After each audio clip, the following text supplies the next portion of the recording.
So hello everyone and good morning सभी को। उम्मीद करता हूँ मेरी वॉइस प्रॉपर आ रही होगी सभी तक। एक बार कंफर्म करेंगे। एंड आज हम लोग का लेक्चर नंबर 3 होगा पॉलिटी का, जिसमें कि हम लोग देखेंगे प्रियम्बल यानी कि प्रस्तावना।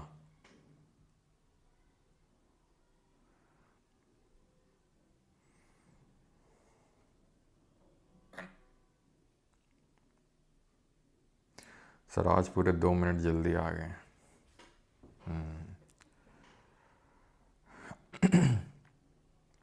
चलिए तो शुरू किया जाए। जिधर देखो उधर परमार बाबा की चर्चा, क्या बात कर रहा।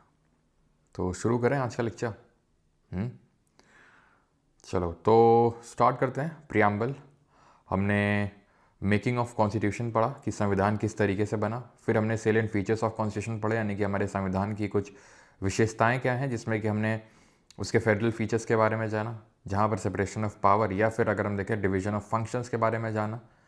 और वहाँ पर हमने ये जाना कि हमारे कॉन्स्टिट्यूशन में कौन कौन से शेड्यूल्स हैं, अनुसूचियाँ हैं। ठीक है, हमने ये नहीं देखा था कि सोर्सेज क्या हैं हमारे कॉन्स्टिट्यूशन में, जो डिफरेंट चीज़ें ली गई हैं, बोरो करी गई हैं, बिकॉज वो अपने आप अल्टीमेटली हमें धीरे धीरे करके याद हो जाएंगी। उसके लिए हमें अभी पढ़ने की ज़रूरत नहीं है। ठीक, अब क्योंकि हम लोग ये चीज़ें पढ़ चुके हैं और क्योंकि आप रिवाइज तो कर ही चुके होंगे, तो फिर करिए आंसर, करिए जल्दी से जल्दी से। ऑगस्ट ऑफर, क्योंकि अभी मैंने आई थिंक हाँ परसों ही तो लिया था, लाइव लिया था आपका 4.0 बैच में, तो आप ऐसे किसी एक स्टूडेंट का रिकमेंडेशन था एंड दैट वाज कि सर अगर हम प्रीवियस चैप्टर्स को रिवाइज कर पाएँ अगले चैप्टर को करने से पहले, तो दैट वुड बी बेटर। तो करिए फिर। August offer was proposed by Britishers in the year. तो किस साल जो है अगस्त ऑफर को, अभी ये हिंदी मीडियम वाले नाम, ठीक है, कुछ चीज़ें अगर कहीं ऐसी हो गई कि हिंदी एक लाइन नहीं लिखी हुई, थोड़ा समझ लें। अगस्त प्रस्ताव ब्रिटिशर्स द्वारा कब दिया गया था भारतीयों को? 39 में, 40 में, 31 में, मुझे नहीं पता है। क्या उत्तर है इसका? गौरव शर्मा बोल रहे हैं कितने का चेक देंगे, अभी बता रहे कितने का चेक देंगे। ठीक है, 1940 1940 अगस्त ऑफर आया था। ठीक है, फिर उसके बाद कब क्रिप्स मिशन कब आया था? फिर क्रिप्स प्रपोजल कब आया था? क्यों क्रिप्स प्रपोजल कब आया था? तो क्रिप्स आया था आपका 1942 में, 1942 में आया था आपका क्रिप्स। ओके, क्रिप्स 1942 में आया था। और उसके बाद जो कैबिनेट मिशन प्लान है, जो कैबिनेट मिशन प्लान है, ये 1945 1945 में अनाउंस किया गया था। तो 1946 में इंडिया में आया और 1946 में इसने पूरा वो प्लान रखा कि किस तरीके से सारी चीज़ें होंगी, यानी कि इंतरिम गवर्नमेंट कैसा क्या होगा। और इसमें कैबिनेट मिशन में थे कितने लोग? 3 लोग थे, A V Alexander, Stafford Cripps and Pethick Lawrence, जिसमें पैथिक लॉरेंस चेयरमैन थे। Indian National Congress officially demanded a constituent assembly in. तो भारतीय राष्ट्रीय कांग्रेस ने संविधान सभा की डिमांड कब रखी थी, बताइए। चलो, तो कब रखी थी? 1934 में सबसे पहले रखी थी एम एन रॉय ने, मनींद्र नाथ रॉय ने। उसके बाद 1935 में कांग्रेस ने officially. In which of the following 2 scenarios parliament can legislate on state list? किन 2 सिनारियोज में पार्लियामेंट स्टेट लिस्ट में लेजिस्लेट कर सकता है? तो हमने पहली बात तो बताओ किस शेड्यूल में ये फेडरल डिवीजन के बारे में पढ़ा था, फेडरल पावर्स के बारे में पढ़ा था, जहाँ पर powers of union that is the parliament, the state that is the state legislature and ये डिवाइडेड थी। और तीसरी थी हमारी कॉन्करेंट लिस्ट। तो union list, state list, concurrent list, इसमें आपके टोटल 97 सब्जेक्ट्स थे इनिशियली, बाद में 100 हो गए। स्टेट लिस्ट में अगर बात करेंगे तो 66 थे, फिर 61 हो गए, 5 यहाँ से कम हुए तो 5 यहाँ बढ़े, 47 थे तो 52 हो गए। कॉन्करेंट लिस्ट हमने किस कंट्री कॉन्स्टिट्यूशन से बोरो किया ये बताएंगे। तो पार्लियामेंट जो है उस स्टेट लिस्ट के मैटर्स में सब्जेक्ट्स में भी लेजिस्लेट कर सकती है। उसके 5 सिनारियो देखे थे। एक तो इंटरनेशनल ट्रीटी हो, 2 और या 2 और मोर स्टेट, यानी 2 या 2 से ज़्यादा राज्यों ने अगर ऐसा बोला हो तो, या फिर अगर नेशनल इमरजेंसी लगी हो, यानी कि राष्ट्रीय आपातकाल लगा हो, या प्रेसिडेंट रूल, राष्ट्रपति शासन लगा उस राज्य में, या राज्यसभा ऑथराइज करते पार्लियामेंट को लेजिस्लेट करने के लिए इन दी स्टेट लिस्ट के सब्जेक्ट में। तो कौन से 2 in which following 2 scenarios parliament can legislate? तो to enforce international treaty and during the external aggression. तो सी और डी यहाँ पर सही आंसर हो जाएगा। ओके, एक्सटर्नल एग्रेशन क्या है? तो हमने मतलब अभी ठीक है हमने देखा नहीं है, लेकिन हम अभी आगे देखेंगे जब इमरजेंसी आपातकाल पढ़ेंगे कि इमरजेंसी 2 तरीके की होती है, मतलब या तो एक्सटर्नल इमरजेंसी या internal emergency. External emergency war या एक्सटर्नल एग्रेशन के केस में लगती है। तो वैसे बात है नेशनल इमरजेंसी की ही बात कर रहा है ऑप्शन नंबर डी, इसलिए वो सही है यहाँ पे। ठीक है। And yes, concurrent list has been borrowed from the constitution of Australia, सबका सही है। अगला क्वेश्चन करिए, how many languages were there, not was there, were there in the original constitution of India. तो भारतीय संविधान में मूलतः कितनी भाषाएं थी, ये आपसे पूछा गया है। 12 थी, 22 थी, 14 थी, या फिर आप टॉपर हैं क्या है। तो यहाँ पर अगर बात करेंगे तो ओरिजिनली पहली बात तो किस शेड्यूल में लैंग्वेजेस थी, किस शेड्यूल में थी, तो शेड्यूल नंबर था आपका 8, उसमें 12 लैंग्वेजेस थी। उसके बाद अमेंडमेंट करके जोड़ी गई, एक तो 21st अमेंडमेंट हुआ, देन 72nd अमेंडमेंट हुआ, देन 92nd अमेंडमेंट हुआ। इन अमेंडमेंट से आपकी जो है लैंग्वेजेस को जोड़ा गया। जैसे 21st की अगर बात करेंगे तो इससे सिंधी को ऐड किया गया। 72 से अगर बात करेंगे तो इससे KNM that is Konkani, Nepali और मणिपुरी को जोड़ा गया। और 92nd से तो आप जानते ही हैं, बोलने की ज़रूरत नहीं है, बोडो, डोंगरी, संथली और मैथिली, इन 4 लैंग्वेजेस को जोड़ा गया था। ठीक है, चलो। 5th, Santhali was added through which of the following constitutional amendment act. तो संथाली को किससे जोड़ा गया था, बताइए। पहले 14 थी, फिर बाद में 22 हो गई 22 हो गई, ठीक है। 14 से 22 है, मतलब ये 15वीं, 16वीं, 17वीं, 18वीं, ठीक है, 19, 20, 21, 22, ओके, ठीक है। तो सॉरी, मैंने 12 मार्क कर दिया क्या,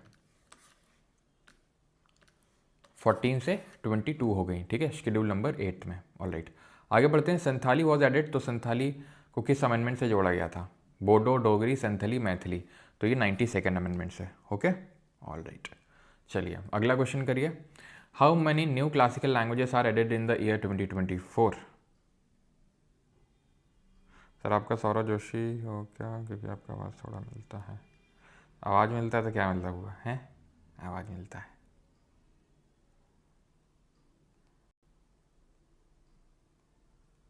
चलो, तो टोटल क्लासिकल लैंग्वेजेस जो इनिशियली थी वो 6 थी।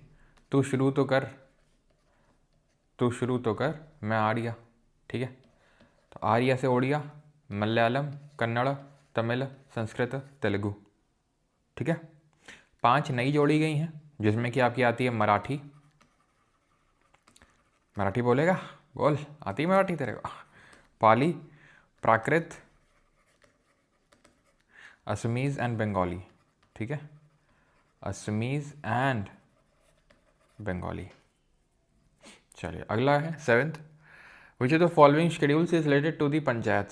तो पंचायत जो है से कौन सा शेड्यूल एसोसिएटेड है, पंचायत से कौन सा है। ओडिया नेम चेंज हुआ था, ऐड नहीं हुई थी कोई लैंग्वेज, हैप्पी शर्मा आप सही हैं वहाँ पे कि 96th अमेंडमेंट से लैंग्वेज वो मतलब नाम चेंज हुआ था, ठीक है। चलो, तो पंचायत की अगर बात करेंगे तो 11th, एंड 12th वाला बात करता है किसकी, नगर पालिका को बुला के गड्ढे भराओ, ठीक है, municipality.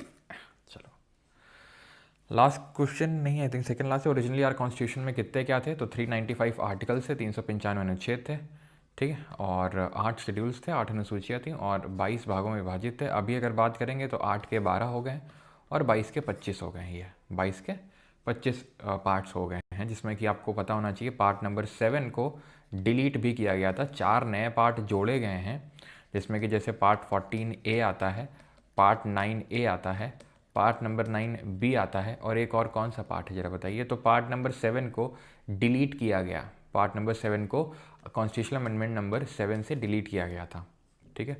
Dash was chosen as the temporary president of the constituent assembly, तो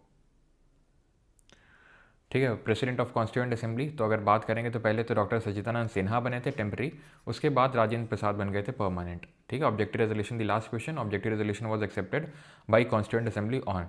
तो उद्देश्य प्रस्ताव की अगर बात करेंगे तो सबसे पहली बार आया कब था कॉन्स्टिट्यूएंट असेंबली में, कौन लेके आया था, तो ये आया था 13 दिसंबर को, लेकिन वो पूछ ही नहीं रहा, पूछ रहा है अडॉप्ट एक्सेप्ट कब किया था, लेके कौन आया था इसको जरा बताइए।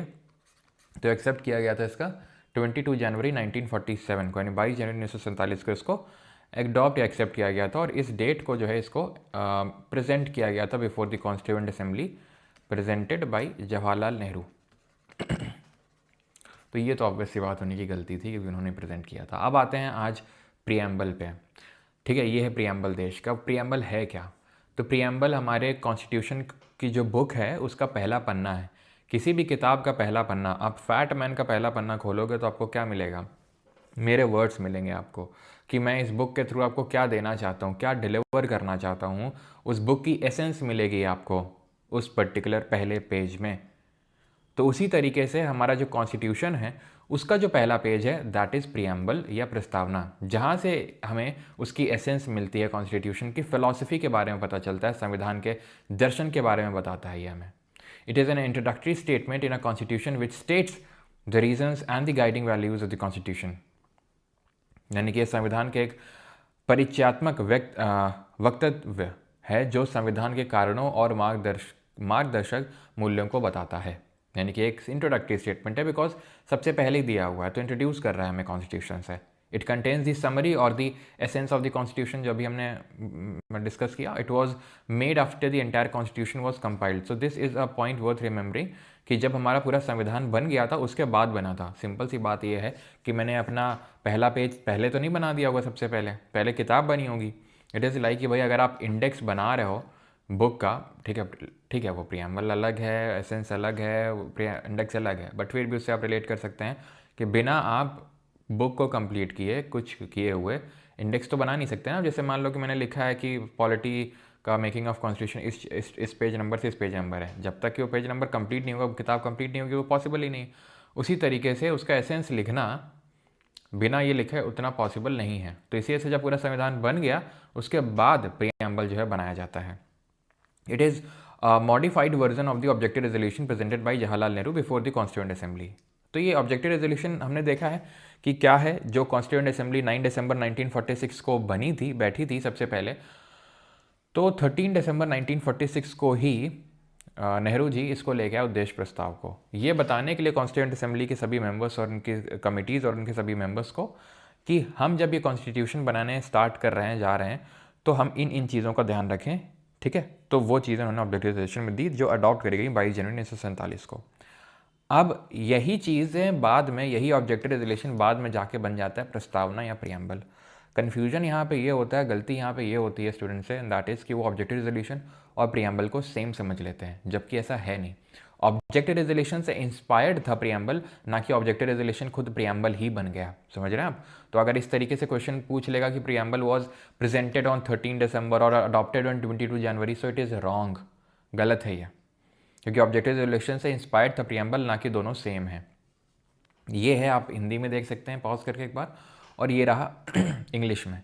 इसको मैं पढ़ के बता देता हूँ, बोल के आपको बता देता हूँ, आपको ये रटा हुआ होना चाहिए। वी यहाँ पे लिखा हुआ दिख नहीं रहा है, ठीक है। We the people of India, zoom करूँ क्या? Okay. We the people of India having solemnly, यहाँ देखना, having solemnly resolve to constitute India into a sovereign democratic republic, sovereign democratic republic, and to secure to all its citizens justice, social, economic, political, liberty of thought, expression, belief, faith and worship, equality of status and opportunity, fraternity, assuring the dignity of the individual and the unity of the nation. ठीक है, in our constituent assembly this 26th day of November 1949 do hereby adopt, enact and give to ourselves this constitution. Okay, Hindi में आप देख लो इसको एक बार, ये रहा हिंदी में कि हम भारत के लोग भारत को एक संपूर्ण प्रभुत्व संपन्न समाजवादी पंथ निरपेक्ष। अब ये जो प्रियम्बल आप देख रहे हैं अपनी स्क्रीन में, जो हिंदी में लिखा लगा हुआ है, ये और इसमें अंतर है। अंतर ये है कि ये जो अंग्रेजी वाला प्रियम्बल देख पा रहे हैं आप, ये प्रियम्बल 1976 से पहले का है। ये जो आप यहाँ पे देख पा रहे हैं प्रियम्बल, ये 1976 के बाद वाला है। ऐसा कैसे, आपको कैसे पता? हमें ऐसे पता क्योंकि 1976 में एक अमेंडमेंट हुआ था, संविधान में संशोधन हुआ था, 42nd अमेंडमेंट, जिसके बाद कुछ वर्ड्स को ऐड किया गया, जिसके बारे में हम डिटेल में अभी लास्ट में चर्चा करेंगे। लेकिन अभी के लिए मैं आपको ये बता देता हूँ कि यहाँ पे, या तो जूम, चलो ऐसे लिख देता हूँ, ठीक है। यहाँ पर आपको दिख रहा है, इतना तो दिख रहा होगा, सॉवरेन डेमोक्रेटिक रिपब्लिक। सॉवरेन और डेमोक्रेटिक के बीच में दो वर्ड्स को ऐड किया गया, सॉवरेन और डेमोक्रेटिक के बीच में दो वर्ड्स को ऐड किया गया, और वो दो वर्ड्स क्या थे? सोशलिस्ट और सेक्युलर, सोशलिस्ट एंड सेक्युलर, ये दो वर्ड्स को जोड़ा गया। तो sovereign, socialist, secular, democratic Republic, ठीक है, मतलब ये एंड नहीं लगा हुआ है बीच में, बस मैं आपको बता रहा हूँ 2 वर्ड जोड़े गए थे। तो sovereign, socialist, secular, democratic Republic, और एक और शब्द को जोड़ा गया, वो जोड़ा गया यहाँ पे, दिख रहा है आपको ये, यूनिटी ऑफ द नेशन। तो यूनिटी की जगह आगे किया गया unity and integrity, unity and integrity, इनको बाद में जोड़ा गया था। जो यहाँ पे देखने को मिल रहा है हमें, क्योंकि सोशलिस्ट का मतलब होता है समाजवादी और सेकुलर का मतलब होता है पंथ निरपेक्ष, ठीक है। और यहाँ पर आपको दिख रहा है अखंडता सुनिश्चित करने वाली, बंधुता को बढ़ाने के लिए। तो ये आपके इंग्लिश और हिंदी दोनों में हमने प्रियम्बल है। आपको ये रटा हुआ होना चाहिए। क्यों रटा हुआ होना चाहिए, मैं आपको उसका कारण बताता हूँ। पहले कारण उसका ये है कि यहाँ से सवाल किस तरीके से बनता है। सवाल पहले तो ये बनता है, एक सेकेंड, सवाल क्यों रटने को मैं ऑर्डर में बोल रहा हूँ वो पहले समझ लो। ऑर्डर ही पूछ लेता है, पता है क्या ऑर्डर पूछ लेगा? सॉवरिन पहले है कि सेकुलर पहले है, कि रिपब्लिक पहले है, कि सोशलिस्ट पहले है? तो देख सकते हो, sovereign, socialist, secular, democratic, Republic, तो इसी ऑर्डर में याद होना चाहिए। जैसे अभी मैंने बताया, वो ऑर्डर तक पूछ लेता है, पहला। दूसरा ये है कि वो पूछ लेगा जस्टिस कितने तरीके का दिया हुआ है कॉन्स्टिट्यूशन में। तो सोशल, इकोनॉमिक, पॉलिटिकल, 3 तरीके का। तो ये भी पढ़ना है, लिबर्टी कितने तरह की दी है। सवाल कितने तरह का बनता है मैं आपको बताता हूँ। तो सवाल जो है 3-4 तरीके से बन सकता है, यहाँ पर 4 तरीके से। पहला तो इसके बेसिक से है। बेसिक क्या है? बेसिक जो अभी हम देखने वाले हैं, बेसिक में हम ये देखेंगे कि इसको कहाँ से बोरो किया गया, ठीक है, ये क्या बताता है हमारे कॉन्स्टिट्यूशन के बारे में, और इसमें करी गई टिप्पणियाँ। तो प्रियम्बल की अगर बात करेंगे तो it has been borrowed from the constitution of, borrowed from USA. क्या कहता था अमेरिका? प्रियम्बल जो है सबसे पहले यूएसए में आया, we the people of USA, वहाँ का प्रियम्बल इस तरीके से साउंड करता है। तो उसी वहीं से हमने इंस्पायर होकर अपने कॉन्स्टिट्यूशन का प्रियम्बल बनाया। और इसको डिज़ाइन वगैरह क्यों किसने किया, जितना बढ़िया सा आपको डिज़ाइन दिख रहा है? तो जिन्होंने हमारे कॉन्स्टिट्यूशन को डिज़ाइन किया, ब्योहर राम मनोहर सिन्हा, ठीक है, ब्योहर राम मनोहर सिन्हा। तो सिन्हा साहब ने किया इसको डिज़ाइन। जैसे हमने देखा था कॉन्स्टिट्यूशन को कैलीग्राफ किसने किया था, अपने हाथों से लिखा किसने था? प्रेम बिहारी नारायण रायज़दा ने।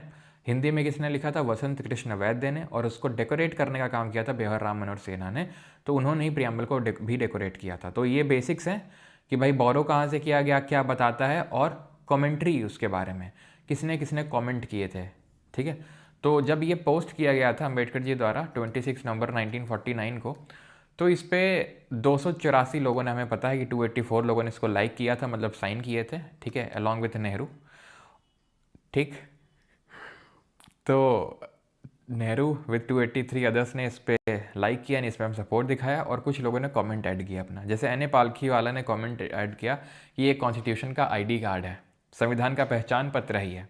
जैसे कि एक स्टूडेंट हो, कॉलेज गोइंग स्टूडेंट हो, या फिर कहीं पे भी किसी का भी आईडी कार्ड हमें उसके बारे में बता देता है कि भाई ये आदमी कहाँ से आता है, इसकी डेट ऑफ बर्थ क्या है, वो सारी चीज़ें इन शॉर्ट हमें बता देता है आईडी कार्ड किसी के बारे में। तो आईडी कार्ड का जो काम करता है, वही काम हमारा प्रियम्बल हमारे कॉन्स्टिट्यूशन के लिए करता है।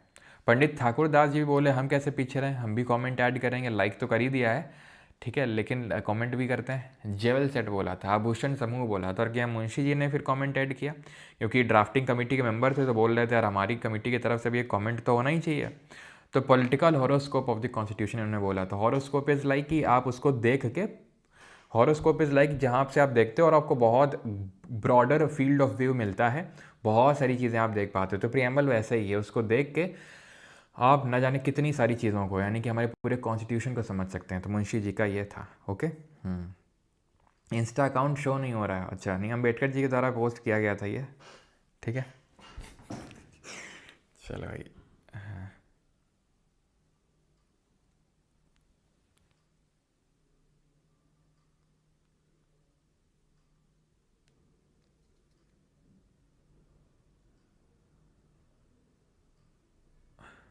हाँ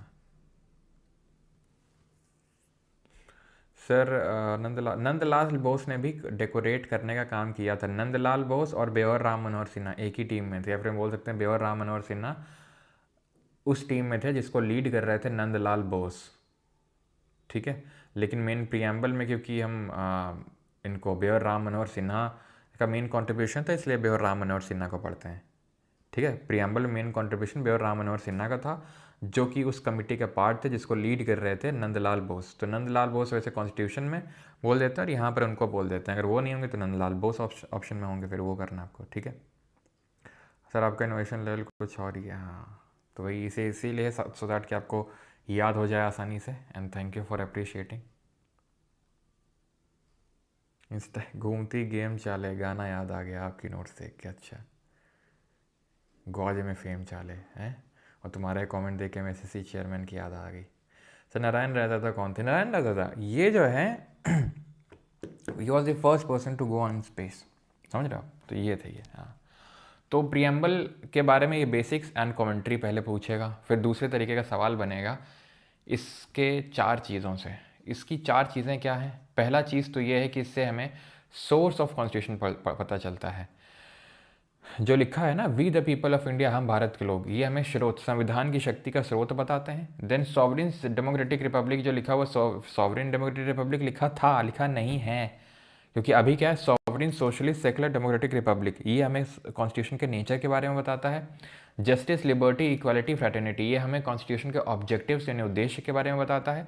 और यहाँ पर एट द एंड लिखा हुआ है उसकी अडॉप्शन डेट की के बारे में, कि in our constituent assembly this 26th day of November 1949 do hereby adopt, enact and give to ourselves this constitution. तो हमें 4 चीज़ों के बारे में पता चलता है। एक तो पहला तो है ये है source of power of the constitution, यानी संविधान की शक्ति का स्रोत क्या है, तो वो है भारत के लोग, we the people of India.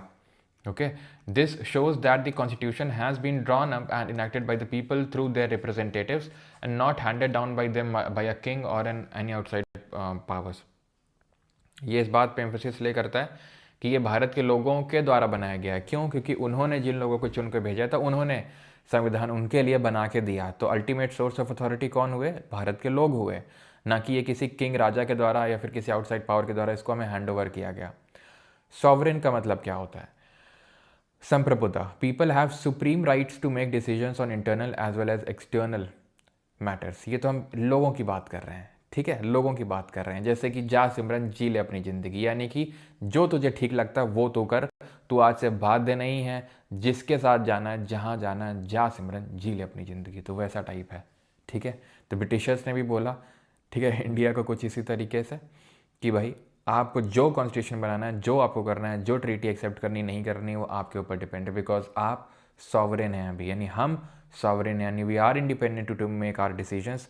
No external power, no external authority can guide us with regard to our decisions. So no external power can dictate the government of India कि आप ये करो, ये वो करो, इस इंटरनेशनल ट्रीटी पे sign करो, वो हमें नहीं किया जा सकता। This is the meaning of sovereignty. Then आते हैं सोशलिज्म पे, सोशलिस्ट समाजवाद, which means wealth is generated socially and should be shared equally by society. Wealth जो है धन सामाजिक रूप से उत्पन्न होता है और समाज द्वारा समान रूप से साझा किया जाना चाहिए।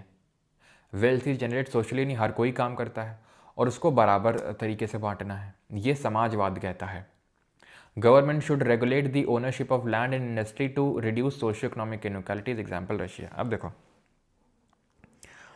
सोशलिज्म का मतलब ये है कि लोगों में असमानता नहीं होनी चाहिए, समानता होनी चाहिए। सिर्फ कुछ ही लोगों के पास ही पूरी ज़मीन, पूरी सत्ता, ये सब कुछ ना आ जाए कि पता चला सिर्फ 2 ही लोग पूरी मीडिया को कंट्रोल कर रहे हैं, पता चला सिर्फ 3-4 लोग ही पूरे देश को चला रहे हैं। तो ये सब नहीं होना चाहिए। जो मीन्स ऑफ प्रोडक्शन है, ठीक है, या फिर जो प्रॉपर्टी, वो इक्वली डिवाइडेड होनी चाहिए। अब इक्वली तो एकदम इक्वली नहीं हो पाएगा कि भारत में इतने लोग हैं, प्रॉपर्टी को एकदम इक्वली जब तक डिवाइड नहीं किया जाएगा तब तक वो सोशलिस्ट नहीं कंट्री होगा। सोशलिज्म का मतलब है कि कितना हम कम से कम कर सकते हैं, कितना स्टेट का इंटरफेरेंस ज़्यादा से ज़्यादा हो सकता है, ठीक है। कितना स्टेट का इंटरफेरेंस से मेरा मतलब ये है कि कितना सरकार का इंटरफेरेंस कितना ज़्यादा से ज़्यादा हो सकता है। सरकार ज़्यादा से ज़्यादा चीज़ों में अपनी जो ओनरशिप है उसको मेंटेन करके रखे, ना कि प्राइवेट प्लेयर्स हर चीज़ में खेलें। प्राइवेट रहते हैं यहाँ पे, प्राइवेट प्लेयर्स भी खेल सकते हैं, लेकिन बहुत ही लिमिटेड स्कोप होता है उनका यहाँ पे, ठीक। अब यहाँ पे कन्फ्यूजन होता है कम्युनिज्म से, जिसको हम बोलते हैं साम्यवाद। कम्युनिज्म का फादर आपको पता है किसको बोला जाता है? Karl Marx. तो कार्ल मार्क्स का ये कहना था कि देखो, पहली बात तो ये है कि जो यूटोपियन सोशलिज्म का कॉन्सेप्ट चलता है कि लोग अपने आप से, जैसे कि 1953 में 1953 में पोचमपल्ली जो प्रेजेंट डे तेलंगाना में पड़ता है, वहाँ से आचार्य विनोबा भावे ने भूदान आंदोलन की शुरुआत करी थी कि सभी लोग जिनके पास बहुत ज़्यादा ज़मीन है तो अपनी ज़रूरत भर की रख लो और बाकी डोनेट कर दो, उससे आपको भी अच्छा लगेगा और आदमी की ग्रीड की इच्छा की कोई अंत तो है नहीं। तो वहाँ से उन्होंने शुरू किया। लेकिन ऐसे मार्क्स का मानना था, जो कि रियल भी है, कि लोग इतने सीधे साधे नहीं होते हैं, नहीं होते तो फिर हमें करना है रेवोल्यूशन, अब होगी क्रांति, जय महाकाल। ठीक है, तो रेवोल्यूशन की बात करी थी कार्ल मार्क्स ने कि जय महाकाल बोल के रेवोल्यूशन करेंगे और स्टेट को भी नहीं रहने देंगे। मतलब कि पहले तो प्राइवेट के जो बड़े बड़े जो है ना लोग हैं, अंबानी अडानी टाइप, इनको हटाओ, ठीक है, स्टेट को हर जगह लाओ, फिर स्टेट को भी धीरे धीरे हटा दो क्योंकि स्टेट भी की ज़रूरत ही नहीं है उसके बाद। यहाँ पर लोगों की उनकी ज़रूरतों के हिसाब से चीज़ें डिस्ट्रीब्यूट कर दी जाएंगे। सोशलिज्म में क्या है, लोगों की ज़रूरतें नहीं, लोग जिस हिसाब से काम करेंगे, कुछ जो ज़्यादा कर रहा है उसको ज़्यादा मिलेगा, जो कम काम कर रहा है उसको कम मिलेगा। बात अगर हम देखें तो बात एक तरह से सिमिलर तो है दोनों, लेकिन सेम नहीं है। कैसे? आज हम देखते हैं, ठीक है, प्राइवेटाइजेशन में, कंपनीज में क्या हो रहा है कि एक आदमी बैठा हुआ है ऊपर, वही सारी, क्योंकि इंडस्ट्रियल रेवोल्यूशन में यही देखने को मिला था, जो औद्योगिक क्रांति जिसकी शुरुआत हुई थी सबसे पहले ब्रिटेन में, कि जो फैक्ट्री का मालिक है, ठीक है, वो काम कर रहा है मान लो 8 घंटे 9 घंटे, और जो मजदूर हैं वो 14 घंटे काम कर रहे हैं, और वेल्थ मेन जा किसके पास रही है? फैक्ट्री के ओनर के पास। तो सोशलिज्म यही बोलता है कि नहीं भाई, जो जिस हिसाब से काम करे उस हिसाब से। कम्युनिज्म बोलता है क्या? नहीं, जिसकी जितने ज़रूरत है उस हिसाब से। ये किसी विद्रोह की बात नहीं कर रहा, ये विद्रोह की बात कर रहा है, ठीक है। सोशलिज्म के भी कई फॉर्म्स होते हैं, और उसमें से जो सबसे नियरेस्ट है to communism is radical socialism. Radical socialism is कि भाई अब होगी क्रांति, विद्रोह करके लेंगे, विद्रोह करके अगर सोशलिज्म लाया जा रहा है तो उसको रेडिकल सोशलिज्म बोला जाता है, ठीक। गांधीयन सोशलिज्म भी चलता है, जहाँ की भाई कलेक्टिव ओनरशिप का कॉन्सेप्ट चलता है कि भाई कलेक्टिव ओनरशिप होनी चाहिए सबकी। ये गांधीयन सोशलिज्म बोलता है कलेक्टिव ओनरशिप होनी चाहिए, ठीक। और एक और है जिसको हम बोलते हैं नेहरूवियन सोशलिज्म, जो कि एक तरह का डेमोक्रेटिक सोशलिज्म का ही एक टाइप है। नेहरूवियन सोशलिज्म, नेहरू जी का ये मानना था कि मिक्स्ड सोशलिज्म होना चाहिए। मिक्स्ड होनी चाहिए का मतलब यह है कि ऐसे में प्राइवेट को पूरी हटा नहीं देना है, गवर्नमेंट भी रहे और प्राइवेट भी साथ में रहे, दोनों मिल के साथ खेलें।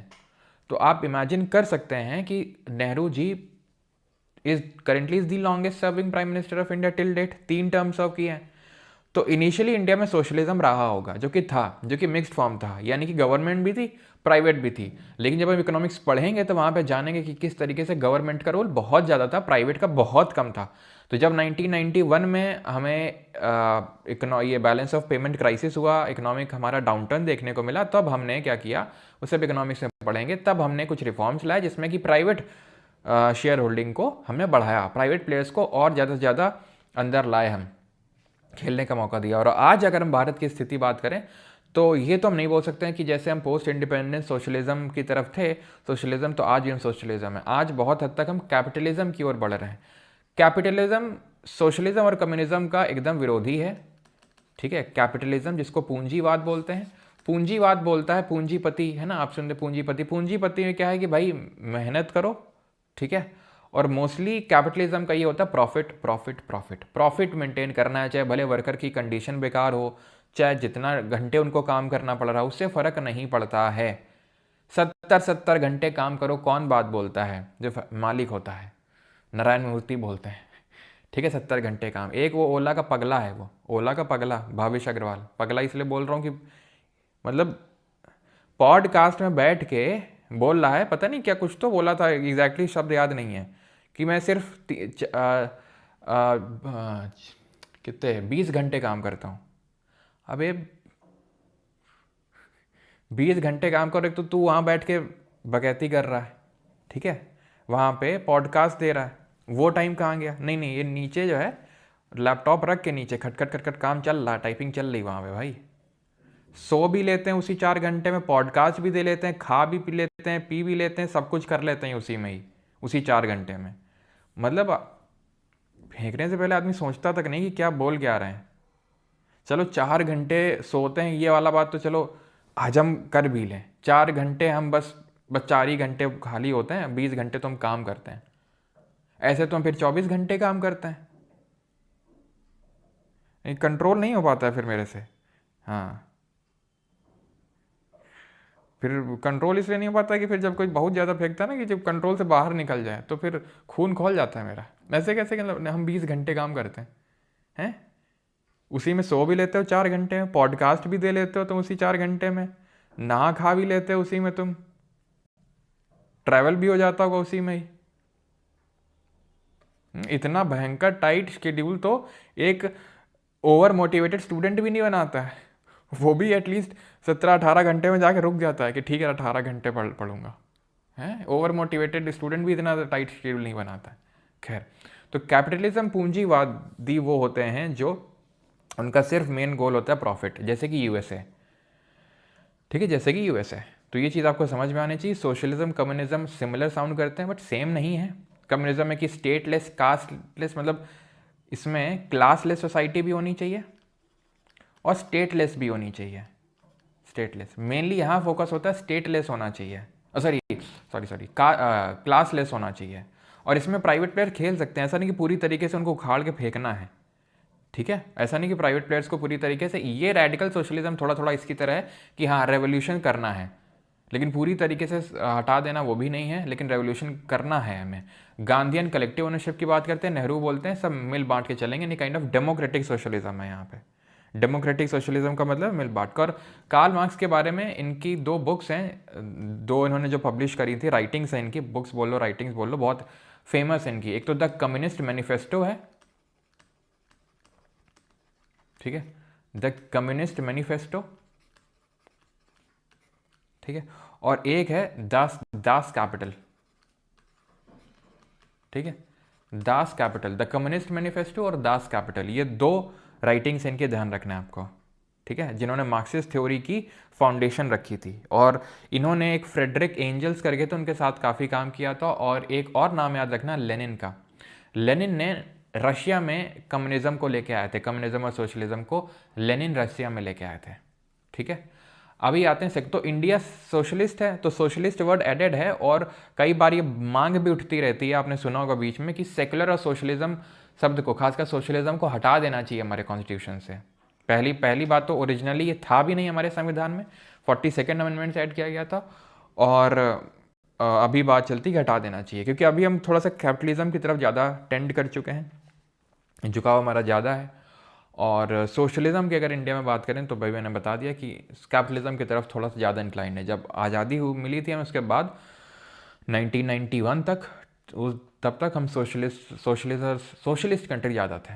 ठीक है, सेकुलर का मतलब क्या होता है? Citizens have complete freedom to follow any religion और no religion at all, there is no official state religion. यानी कि कोई भी ऑफिशियल रिलीजन नहीं है स्टेट का। यानी कि स्टेट, यानी कि जो हमारा कंट्री है, वो किसी भी धर्म को मान्यता स्पेसिफिकली नहीं देता है।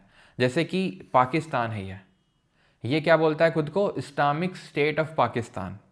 इस्लामिक स्टेट ऑफ पाकिस्तान मतलब यहाँ पर इस्लाम धर्म को ज़्यादा मान्यता है, जितनी उसको मान्यता उतना किसी धर्म को नहीं, इस्लाम को। ठीक, तो उसको बोलते हैं। यहाँ पर अगर बात करेंगे इंडिया में हम, ठीक है, इंडिया में तो हर धर्म को मानता है, और भारत का ऐसा कोई ऐसा, जैसे Pakistan Islamic state of Pakistan, तो ऐसा नहीं है। जैसे कि काफ़ी सारे जो मिडिल ईस्ट के कंट्रीज़ हैं, जो अरब देश हैं, अरेबियन पेनिनसुला में, तो वो भी काफ़ी सारी इस्लामिक कंट्रीज़ ही हैं। इनफैक्ट एक ग्रुप भी बना हुआ है ना, इस्लामिक कंट्रीज़ का।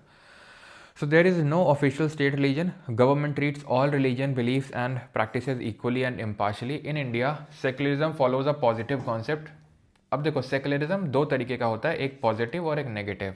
पॉजिटिव का मतलब होता है ये, नेगेटिव का मतलब, नेगेटिव समझ लो पहले, नेगेटिव का मतलब ये होता है जहाँ पर स्टेट का कोई इंटरफेरेंस नहीं होगा, कंट्री का कोई इंटरफेरेंस नहीं होगा रिलीजियस मैटर में। यानी कि वो किसी को सब्सिडी नहीं देने वाली है, वो रिलीजियस मैटर में उसका कोई भी इंटरफेरेंस नहीं होगा, कोई भी दखलंदाजी उसकी नहीं होगी कि उसको गवर्न करे, उसके लिए कोई एक एक्ट ले आए पार्लियामेंट में उसको गवर्न करने के लिए, कुछ नहीं, जो दिखाई दे सो करो। पॉजिटिव कॉन्सेप्ट ये कहता है कि स्टेट का इंटरफेरेंस रहेगा, हैं दोनों सेक्युलरिज्म, क्योंकि हर धर्म को मान्यता है इसलिए सेक्युलरिज्म है। लेकिन नेगेटिव इसलिए है क्योंकि इन्वॉल्वमेंट नहीं है। पॉजिटिव इसलिए है बिकॉज इन्वॉल्वमेंट है स्टेट का इन द रिलीजियस मैटर्स। जैसे कि हमारे यहाँ सब्सिडी मिलती है, जहाँ पर कोई भी इस तरीके का धार्मिक किस तरह से उत्सव होता है तो गवर्नमेंट उसके लिए कुछ ना कुछ रूल्स डिसाइड कर देती है। तो ये इसका मतलब ये है कि हमारा जो स्टेट है वो डायरेक्टली इन्वॉल्व है रिलीजियस मैटर में, यानी कंट्री हमारी इन्वॉल्व है। तो इंडिया में इसीलिए पॉजिटिव कॉन्सेप्ट है, यूएसए में नेगेटिव कॉन्सेप्ट है। अब आते हैं डेमोक्रेटिक। सुना होगा आपने कई बार, डेमोक्रेसी खतरे में है, डेमोक्रेसी खतरे में है। तो क्यों खतरे में? डेमोक्रेसी का मतलब क्या है? डेमोक्रेसी का मतलब ये है कि लोगों के हाथों में एक अल्टीमेट पावर है। जैसे कि अब्राहम लिंकन की डेफिनेशन थी, is a government of the people, by the people and for the people, यानी कि जनता की, जनता द्वारा, जनता के लिए सरकार। उसको हम एक डेमोक्रेटिक गवर्नमेंट बोलते हैं, जहाँ पे लोग जो हैं, दैट इज पीपल जो हैं, उनके द्वारा इलेक्ट करी गई है गवर्नमेंट, उनके लिए काम कर रही है वो गवर्नमेंट। ठीक है। और उस कंट्री में फ्री एंड फेयर इलेक्शंस होते हैं, separation of division of functions देखने को मिलता है। तो वो डेमोक्रेसी के बारे में बताता है, एक हेल्दी डेमोक्रेसी के बारे में बताता है। And you know, India is the largest democracy in the world. Okay, the government functions according to a set of constitutional rules and principles. Okay, ठीक है। तो प्रिंसिपल या रूल्स के हिसाब से सरकार चलती है, क्योंकि यहाँ पर जो अल्टीमेट अथॉरिटी है वो लोगों के हाथ में है। ठीक है, पीपल ऑफ इंडिया के हाथ में है। चलो ठीक है। अब आते हैं रिपब्लिक के बारे में, गणतंत्र के बारे में। ये क्या होता है? A system of government in which the head of the state is elected by the people and not based on a hereditary succession. Republic के दो मतलब होते हैं। एक तो ये है, रिपब्लिक का मतलब अगर हम देखें कि ultimate authority is people of India, जो कि सिमिलर लगेगा आपको डेमोक्रेसी से। अल्टीमेट अथॉरिटी कौन है?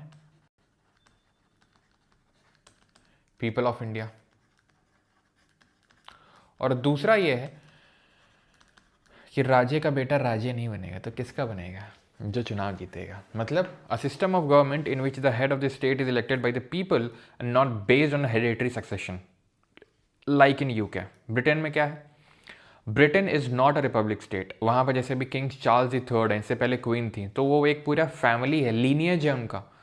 वो जाएगा तो उसका बेटा या बेटी बनेगा राजा, तो और वो जो होता है वो हेड होता है पूरे उनके कंट्री का। हमारे यहाँ पे कौन हेड है? हमारे यहाँ पे प्रेसिडेंट हेड है, हमारे यहाँ पे राष्ट्रपति हेड है। तो क्योंकि हमारे यहाँ पे प्रेसिडेंट हेड है और प्रेसिडेंट वो इलेक्टेड है, प्रेसिडेंट का इलेक्शन होता है। अब मुझे बताइए, यहाँ पर डाउट आएगा कि नहीं सर प्रेसिडेंट का तो इलेक्शन होता नहीं। बेटा वो होता है, लेकिन हम लोग उस पर वोट नहीं करते हैं। तो वो हम बोल सकते हैं कि डायरेक्ट इलेक्शन ना होकर इनडायरेक्ट इलेक्शन होता है, लेकिन इलेक्शन तो होता है। सिंपल सी बात है। जैसे कि यहाँ पर जब भी हम डेमोक्रेसी की बात कर रहे थे, तो डेमोक्रेसी भी दो तरीके की होती है। एक तो होती है डायरेक्ट डेमोक्रेसी और एक होती है इनडायरेक्ट डेमोक्रेसी। अब इनमें अंतर क्या होता है? डेमोक्रेसी है मतलब कि लोग डिसाइड कर रहे हैं क्या होगा। डायरेक्ट में क्या है? पीपल डायरेक्टली डिसाइड करते हैं। पीपल जो होते हैं, लोग जो होते हैं, डायरेक्टली पॉलिसी मेकिंग में पार्टिसिपेट करते हैं। Directly participate in the policy making, जैसे कि कोई बिल एक्ट बनेगा नहीं बनेगा। याद है आपको जब हमने ये चीज़ देखी थी कि 21 फरवरी 21 फेब 1948 को 1948 को कॉन्स्टिट्यूशन का पहला draft which was prepared by BN Rao, ध्यान रखना इस चीज़ का, ठीक है। पहला जो ड्राफ्ट है कॉन्स्टिट्यूशन का उसको BN राव ने प्रिपेयर किया था। तो उसको जब प्रेजेंट किया गया 21 फरवरी 1948 को, तो लोगों के लिए 8 महीने दिए गए थे कि आप इसमें अपने रिकमेंडेशंस दे दो, ठीक है। लेकिन एट दी एंड उसको पास किसने किया था? कॉन्स्टिट्यूएंट असेंबली ने। 284 मेंबर्स ने साइन किया था डिस्कशन करके, लोगों ने तो सिर्फ रिकमेंडेशन दी थी। तो अगर लोग डायरेक्टली वोट भी करते, अप्रूव भी करते, जैसे आज भी अगर किसी चीज़ पे डिसीजन लेना होता है पार्लियामेंट या स्टेट लेजिस्लेचर लेती है, अगर लोगों से पूछा जाए कि चलो वोटिंग तुम लोग करो, हम लोग तो उनको चुनने के लिए वोटिंग करते हैं। जैसे बिहार में इलेक्शन हुए तो चुन गई सरकार, अब वो चुन के गई सरकार वो डिसाइड करेगी कि क्या बिल आएगा नहीं आएगा, पॉलिसी मेकिंग कौन सी पॉलिसी आएगी कौन सी पॉलिसी नहीं आएगी। वो कौन डिसाइड करेगा? तो वो लोग डिसाइड करेंगे, वो वोटिंग करेंगे। हम लोग डायरेक्टली नहीं वोटिंग कर रहे हैं। तो अगर हम लोग डायरेक्टली करें पॉलिसी मेकिंग में पार्टिसिपेट तो डायरेक्ट डेमोक्रेसी, और ना करें यानी इनडायरेक्ट तरीके से कर रहे हैं क्योंकि हमारे रिप्रेजेंटेटिव्स पार्टिसिपेट कर रहे हैं, तो इनडायरेक्ट डेमोक्रेसी। इसका एग्जाम्पल है, जैसे एग्जाम्पल के तौर पर स्विट्जरलैंड।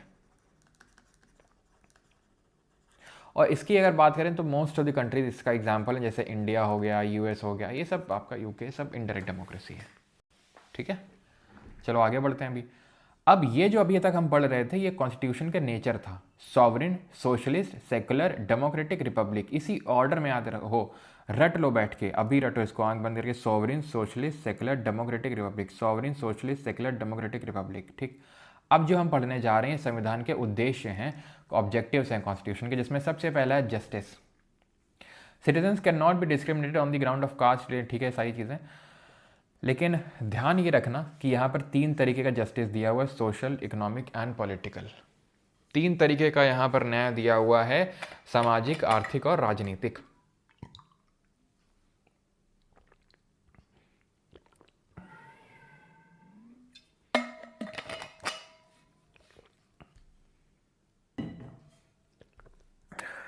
पॉलिटिकली न्याय मिलेगा, ठीक है, पॉलिटिकल यानी राजनीतिक तौर से न्याय मिलना चाहिए, इकोनॉमिक तरीके से और सोशल तरीके से। तो ध्यान रखना 3 तरह की जस्टिस हैं, social, economic and political. Liberty जिसका मतलब होता है स्वतंत्रता, तो ये 5 तरीके की है, थॉट की, एक्सप्रेशन की, बिलीफ की, फेथ की और वर्शिप की।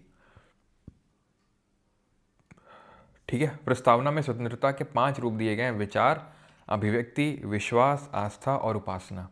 There are no unreasonable restrictions on citizens in what they think, how they wish to express their thoughts and the way they wish to follow up their thoughts in actions.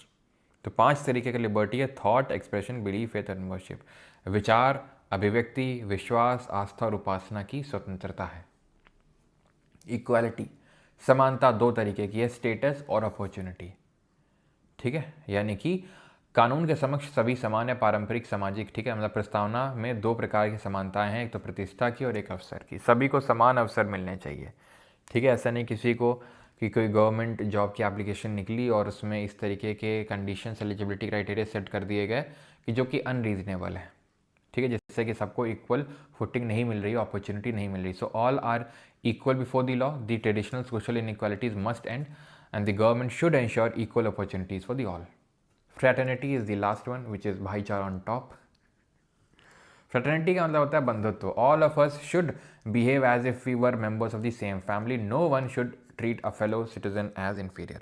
Sir इसमें कितने तरीके की fraternity है? कितने भी तरीके की नहीं है, सिर्फ एक। यानी अभी हमने देखा जस्टिस 3 तरीके का था, social, economic, political. Liberty, thought, expression, belief, faith and worship 5 तरह की। और इक्वलिटी, स्टेटस एंड अपॉर्चुनिटी की। अब कोई पूछ रहा है इसमें मोदी जी कहाँ? ये पैर दिख रहे हैं आपको? पैर दिख रहे हैं आपको? समझ जाओ, ये पैर दिख रहे हैं मोदी जी नहीं बेटा, मेलोनी जी हैं। ठीक है, is preamble a part of constitution and is it amendable? क्या प्रस्तावना संविधान का हिस्सा है और क्या यह संशोधित हो सकता है? ये एक बड़ा सवाल हमारी जुडिशरी के सामने आया कि क्या हमारे प्रियम्बल को अमेंड किया जा सकता है और क्या ये इसका पार्ट है या नहीं है।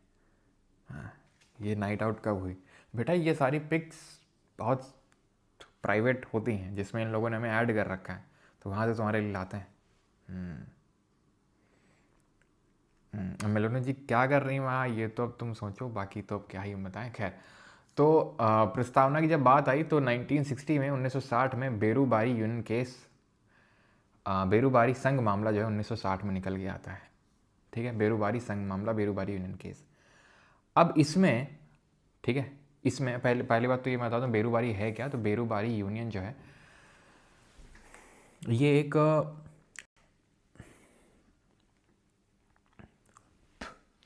इंडिया में जगह पड़ती थी वेस्ट बंगाल में। उस टाइम पे बांग्लादेश नहीं हुआ करता था, वो ईस्ट पाकिस्तान हुआ करता था। तो ईस्ट पाकिस्तान यानी प्रेजेंट बांग्लादेश को ये हमने देना चाहा, यानी पार्लियामेंट ने हमारे देना चाहा। तो उसको लेके ये केस हुआ था जिसको बेरूबारी यूनियन केस बोलते हैं, जो कल भी हम डिस्कस करेंगे इसको। ठीक है, कल जब हम पार्ट 1 ऑफ कॉन्स्टिट्यूशन देख रहे होंगे, संविधान का जो भाग नंबर 1 है, तो उसमें मैं आपको बताऊंगा जब हम देखेंगे कि किस तरीके से क्या टेरिटरी दी जा सकती है, नहीं दी जा सकती है तब। लेकिन preamble is not a part of constitution, ऐसा सुप्रीम कोर्ट ने इस केस में बोला कि संविधान जो है, जो प्रस्तावना है वो हमारे संविधान का हिस्सा नहीं है। It is not a part of constitution and hence can not be amended, इसीलिए उसमें संशोधन नहीं किया जा सकता है। ये चीज़ यहाँ पे क्या हो गया भाई, चलो। तो the preamble is not a part of constitution and hence can not be amended, ठीक है। तो ये चीज़ बोला गया इसमें। जलपाईगुड़ी डिस्ट्रिक्ट में हमारे घर के पास है बेरुवेरी। अच्छा सर, इसमें कौन बैठा है? चलो, क्या आपको ये फ़ोटो साझा करनी चाहिए क्या?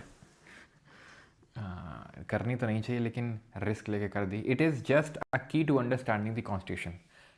हमारे सुप्रीम कोर्ट का, सर्वोच्च न्यायालय का इस केस में ये कहना था कि जो प्रस्तावना है वो संविधान का हिस्सा नहीं है, पहली बात। और क्योंकि हिस्सा नहीं है इसलिए उसको संशोधित नहीं किया जा सकता है। तो फिर है क्या? ये बस संविधान को समझने की एक कुंजी मात्रा है, इसीलिए। और ये लीगली इन्फोर्सेबल नहीं है, कानूनी रूप से लागू करने योग्य नहीं है, मतलब ये लीगली इन्फोर्सेबल नहीं है। इसका मतलब ये होता है, मतलब इसका समझ लो कि ये एनफोर्सिएबल और जस्टिसेबल नहीं है। ये बहुत इंपॉर्टेंट लाइन है। मतलब ये है, कोर्ट में आपको इसको लेके जस्टिस नहीं मिलेगा। कैसे? अगर इसमें कोई चीज़ लिखी है कि लिबर्टी होनी चाहिए thought expression belief faith and worship की, और तुमको ये लग रहा है कि हमें लिबर्टी यानी आज़ादी स्वतंत्रता नहीं मिल रही है एक्सप्रेस करने की खुद को, तो तुम कोर्ट नहीं जा सकते हो। वो बात अलग है कि तुम जा सकते हो, लेकिन आर्टिकल नंबर 19 का यूज़ करके, जो हम आगे पढ़ेंगे। लेकिन मान लो उसमें लिखा हुआ है फ्रैटर्निटी बंधुत्व तो भाईचारा ऑन टॉप होना चाहिए।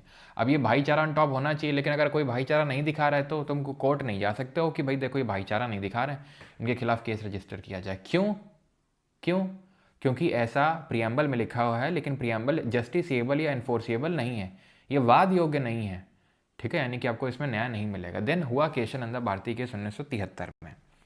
ये केस के बारे में थोड़ा सा बताता हूँ, बिकॉज ये इंडियन कॉन्स्टिट्यूशन का सबसे बड़ा केस है अभी तक का। सबसे बड़ी जजेस बेंच बैठी थी, सबसे बड़ा डॉक्यूमेंट पब्लिश हुआ था इसमें। 700 से भी ज़्यादा पेजेस के इसमें डॉक्यूमेंट पब्लिश हुआ था। 13 जजेस की बेंच बैठी थी इसमें, 13 जजेस की बेंच बैठी थी। अब ये थोड़ा सा मैं इसका बैकग्राउंड देता हूँ केस को, ताकि जब हम आगे भी देखेंगे तो आपके लिए एकदम नया नया नहीं होगा सब कुछ। अभी मैंने बोला कि जब भारत आज़ाद हुआ तो हमने रशिया से, ठीक है, एक चीज़ तो पहले ध्यान रखना, ये जो सोशलिज़म है, ठीक है, ये हमने रशिया से बोरो किया। सोशलिज़म के जो प्रिंसिपल्स हैं ये हमने रशिया से बोरो किए। कहाँ से? रशिया से हमने ये बोरो किया। तो हम थोड़े से सोशलिस्ट टाइप थे। वैसे ही थोड़ा सा यहाँ पर ध्यान रखना, जस्टिस के जो प्रिंसिपल्स हैं ये भी हमने रशिया से बोरो किए, ठीक है। और ये जो लिबर्टी, इक्वालिटी और फ्रेटर्निटी है, ये तीनों ध्यान रखना, ये तीनों फ्रेंच रेवोल्यूशन से निकल के आते हैं, और यानी हमने इनको फ्रांस से बोरो किया। तो इसी तरीके से हम एक एक करके, हमारा जब पूरा पॉलिटी खत्म होगा तो सब हमें पता चल जाएगा कि क्या हमने कहाँ से बोरो किया है। तो इस लेक्चर में आपने क्या सीखा? प्रियम्बल हमने यूएस से बोरो किया है, देन हमने जस्टिस के प्रिंसिपल्स रशिया से, लिबर्टी, इक्वलिटी, फ्रैटर्निटी हमने फ्रांस से। तो सोशलिज्म के हमने जो प्रिंसिपल्स हैं वो रशिया से लिए हैं। और जब रशिया से हमने लिए तो हमने क्या किया, हमारी गवर्नमेंट ने क्या करना शुरू किया, ना सिर्फ सेंट्रल गवर्नमेंट ने बल्कि सभी राज्यों की सरकारों ने ये करना शुरू किया कि भाई अभी जमींदारी सिस्टम चल रहा था जब तक अंग्रेज थे, तो कुछ लोगों के पास बहुत ज़्यादा ज़मीन हो गई थी। तो ये नए नए एक्ट ला रही थी हर सरकार, और इस ज़मीन का अधिग्रहण कर रही थी और उसको बांट रही थी लोगों में। तो एक मठ था, ठीक है, एक मठ था केरल में, और उस मठ की भी ज़मीन पूरी ले ली गई, मठ को ले लिया गया, जिसकी वजह से इनकी जो आय है उस मठ की, एडनीर मठ उसका नाम था, तो उस मठ की आय वो का स्रोत बंद हो गया, जिसकी वजह से उस मठ के जो सबसे बड़े पुजारी थे, जिनका नाम था, ये हैं पुजारी, वो केशव नंदा भारती उनका नाम था, ठीक। तो ये अपनी स्टेट गवर्नमेंट, जो केरल की स्टेट गवर्नमेंट थी, बिकॉज केरल में वो मठ था, उसके खिलाफ जाते हैं सुप्रीम कोर्ट में, ठीक है, कि ऐसा कैसे हो सकता है। तो उस केस में, अब उस केस के डिटेलिंग में उतर नहीं रहा हूँ अभी, क्योंकि फिर कंफ्यूजिंग हो जाएगा वो। तो उस केस में सुप्रीम कोर्ट का ये कहना था कि प्रस्तावना संविधान का एक हिस्सा है, preamble is a part of India, और क्योंकि वो हिस्सा है इसलिए it can be amended, hence it can be amended. तो सर मतलब इतना बड़ा केस हुआ था मठ वठ को लेके, तो बस इतना ही बोला प्रियम्बल? नहीं भाई, ये रूलिंग अभी मैंने बताया 700 पेज से भी ज़्यादा थी, हम डिटेल में आगे पढ़ेंगे उसको। बहुत सारी चीज़ें इस केस में बोली गई थी, ये तो बस इसका एक हिस्सा था, ये तो बस एक इसका पार्ट था। अब इसको यहाँ पर इसलिए पढ़ रहे हैं क्योंकि प्रियम्बल के बारे में बोला गया था, तो प्रियम्बल वाले टॉपिक में पढ़ेंगे। फंडामेंटल राइट को जो बोला था, फंडामेंटल राइट को लेकर जो बोला था, वो फंडामेंटल राइट में पढ़ेंगे, सिंपल।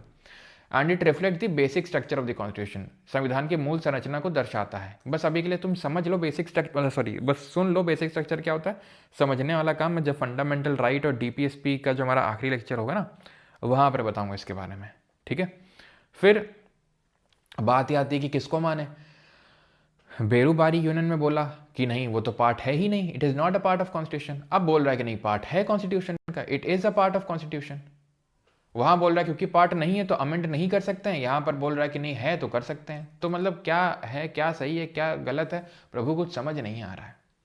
तो देखो, हमेशा सुप्रीम कोर्ट के पास ये पावर है कि वो अपने अपने रूलिंग को, अपने डिसीजन को भी ओवरटर्न कर सकता है, उसको भी रिव्यू करके ओवरटर्न कर सकता है, पलट सकता है।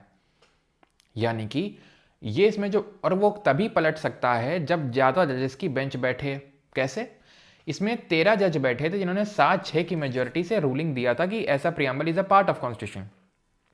अब अगर सुप्रीम कोर्ट को इन फ्यूचर ये बोलना है कि it is not a part of constitution, तो 13 की जगह 15-17 इस तरीके से, यानी 13 से ज़्यादा जजेस बैठने चाहिए, तभी वो ये पुराने वाले डिसीजन को ओवरटर्न कर सकते हैं, जब ज़्यादा जजेस बेंच बैठेगी। और इससे ज़्यादा जजेस बेंच अभी तक बैठी नहीं है, ठीक है। तो ये थोड़ा सा ध्यान रखना है।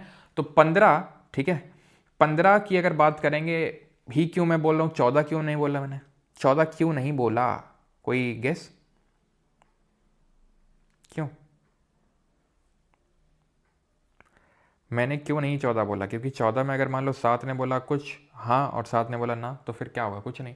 अब 13 में आप देख लो, 13 की जगह 14 होते और 7-7 हो जाता, तो 68 दिन आई थिंक चली थी इसकी पूरी प्रोसीडिंग, 68 डेज। तो उसका तो सब फालतू हो जाता, सब तो सब कुछ फालतू जाता, सब वेस्ट जाता। ये 7-7 हो गया था, तो ऐसा कोई डिसीजन आ सके, निर्णय आ सके, ठीक है। फिर LIC, तो मतलब हमें यही याद करना है। फिर LIC केस हुआ था 1995, जिसके हमें डिटेल में नहीं देखना। उसने रीअफर्म किया जो केशवानंद भारती केस की रूलिंग थी कि हाँ preamble is a part of constitution and hence it can be amended, and because it can be amended, 1973 में हुआ था केस, 1973 में, इसीलिए इसको अमेंड किया गया, ठीक है। और अमेंड करके 3 वर्ड्स जोड़े गए, ठीक है। तो अमेंड यहाँ पर 1976 में 42nd अमेंडमेंट हुआ, और सोशलिस्ट, सेकुलर और इंटेग्रिटी 3 शब्दों को जोड़ा गया। धर्मनिरपेक्ष, फिर पंथ निरपेक्ष, समाजवाद और अखंडता को जोड़ा गया। एक बार मैं थोड़ा सा आपको फिर से यहाँ पर दिखा देता हूँ कहाँ कहाँ पे जोड़ा गया। तो आप देख सकते हैं सॉवरेन के बाद जोड़ा गया सोशलिस्ट, सेकुलर, और यहाँ पे आप देख रहे हो ये unity and integrity of the nation को जोड़ा गया। तो यूनिटी के बाद इंटेग्रिटी को जोड़ा गया। तो यहाँ पे देख सकते हैं समाजवादी, पंथ निरपेक्ष, और यहाँ पर आपको दिख रहा है बंधुता, ठीक है। तो ये चीज़ थोड़ा सा आपको याद रखनी है कि इनको सोशलिस्ट को, सेकुलर को, इंटेग्रिटी को बाद में जोड़ा गया था। ऐसे याद कर लो, सिस, जैसे ब्रो एंड सिस करते रहते ना तुम लोग, तो ब्रो एंड सिस, या फिर ISS याद कर लो, ISS, ठीक है। सोशलिस्ट, इंटेग्रिटी, सेकुलर, या इंटेग्रिटी, सोशलिस्ट, सेकुलर, इस तरीके से। It is not enforceable in the court of law, ये वाद योग प्रवर्तनीय नहीं है। अभी मैंने आपको इसका मतलब बताया कि इसका मतलब क्या है नॉट एनफोर्सिएबल का। इसका मतलब ये है कि आप कोर्ट नहीं जा सकते हैं। It is neither a source of power nor a restriction to the legislature. ये बहुत इंपॉर्टेंट लाइन है। ना तो ये संविधान को, ये जो है प्रियम्बल, ना तो लेजिस्लेचर को, लेजिस्लेचर मैंने आपको पिछले लेक्चर में बताया था कि 3 ऑर्गन होते हैं गवर्नमेंट के, एक विधायिका यानी लेजिस्लेचर, एग्जीक्यूटिव यानी कार्यपालिका, और जुडिशरी यानी न्यायपालिका, ठीक है। तो लेजिस्लेचर का काम होता है लॉ बनाने का। तो ना तो ये प्रस्तावना हमारे विधायिका को कोई शक्ति देती है, ना उसकी शक्तियों में कुछ हनन पैदा करती है, ना तो उसकी शक्तियों में कुछ कमी लाती है। But it can be considered as an aid to the legal interpretation of the constitution, यानी इसे संविधान की कानूनी व्याख्या में सहायता रूप में माना जा सकता है। जब सुप्रीम कोर्ट किसी चीज़ को इंटरप्रेट कर रहा है, कुछ देख रहा है, तो वो प्रस्तावना की हेल्प ले सकता है, वो प्रस्तावना की मदद ले सकता है लीगल कामों में, कि वहाँ पर प्रस्तावना में क्या लिखा हुआ है, तो उसकी वो हेल्प ले सकता है। ये ना तो स्रोत है शक्ति का, ना तो रिस्ट्रिक्शन लेजिस्लेचर के लिए, लेकिन ये सहायता कर सकता है लीगल इंटरप्रिटेशन में। ये थोड़ी सी चीज़ हमें ध्यान में रखनी है।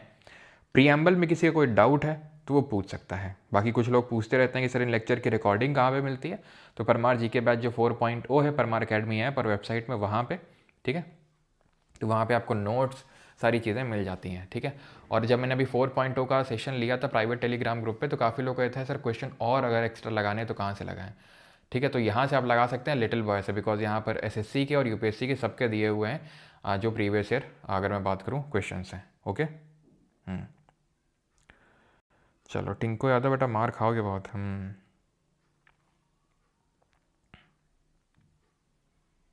केशवानंद भारती ये केस हार गए थे, तो आप समझ सकते हैं उनके मठ का क्या हुआ होगा।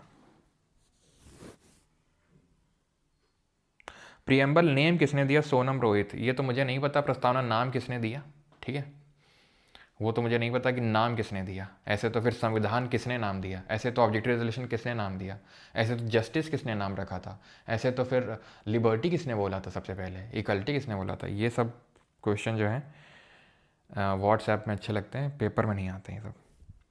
चलो, मैथ्स का नहीं पता, लेकिन हाँ इंग्लिश अगर आपको करना है तो पीएसपी सर करवाते हैं, शाम को लाइव क्लास होती है, जैसे अभी ये हो रही लाइव क्लास, उसी तरीके से पीएसपी सर की भी होती है। सीएचएसएल में आपने रेला देखा ही है अभी जो चल रहा है एग्ज़ाम। और बाकी अगर आपको दोनों ऐसा है कि जीके और इंग्लिश दोनों, तो आप 2 परमार 4.0 कूपन का यूज़ कर सकते हैं to enrol in both the courses. अभी हम करेंगे क्वेश्चंस। आई होप किसी कोई डाउट नहीं है यहाँ पर। तो ये पीडीएफ आपको वहीं पे है, मतलब जो आपका बैच में जो लोग हैं उनको मिल जाएगी वहीं पे, ठीक है। अभी हम यहाँ पे क्वेश्चंस कर लेते हैं। सो करिए, पहले कुछ यूपीएससी के क्वेश्चंस करेंगे और उसके बाद एसएससी के क्वेश्चंस करेंगे, ठीक है। चलिए, and questions are must to do. अगर आपने लेक्चर टॉपिक पढ़ा है पूरा तो क्वेश्चंस करिए, नहीं तो कोई मतलब नहीं है लेक्चर देखने का, ठीक है। इससे हमारा रिवीजन भी होता है और हमें ये पता चलता है कि जो अभी हमने पढ़ा उसको हम इम्प्लीमेंट कर पा रहे हैं या नहीं कर पा रहे हैं, ठीक है।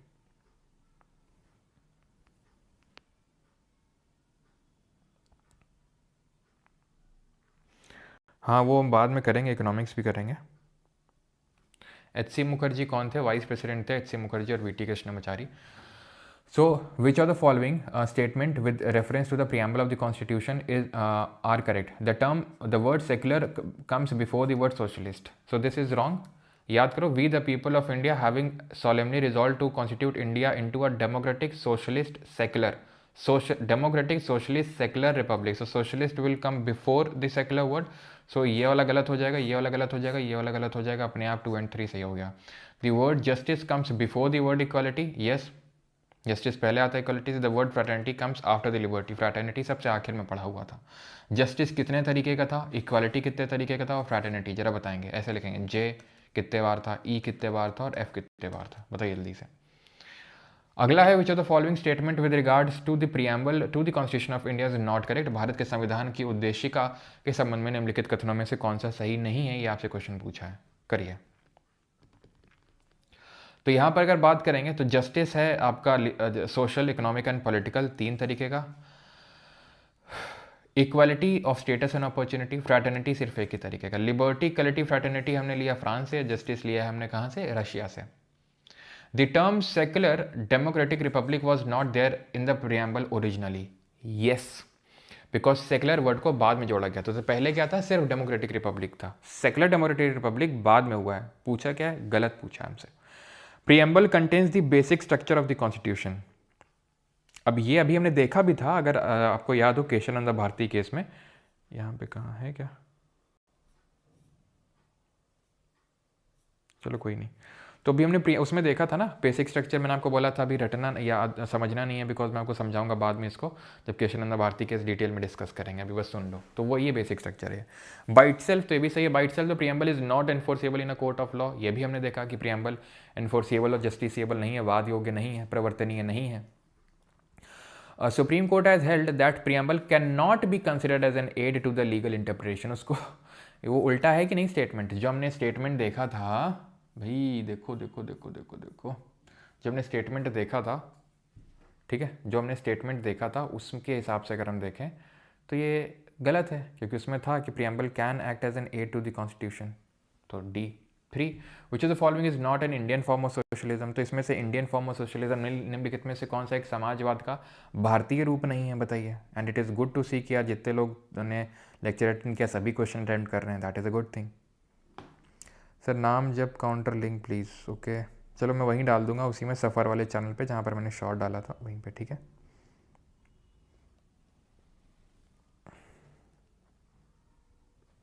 चलो, तो not an Indian form of socialism, तो डेमोक्रेटिक सोशलिज्म, रेडिकल, कम्युनिटेरियन या फिर नेहरूवियन।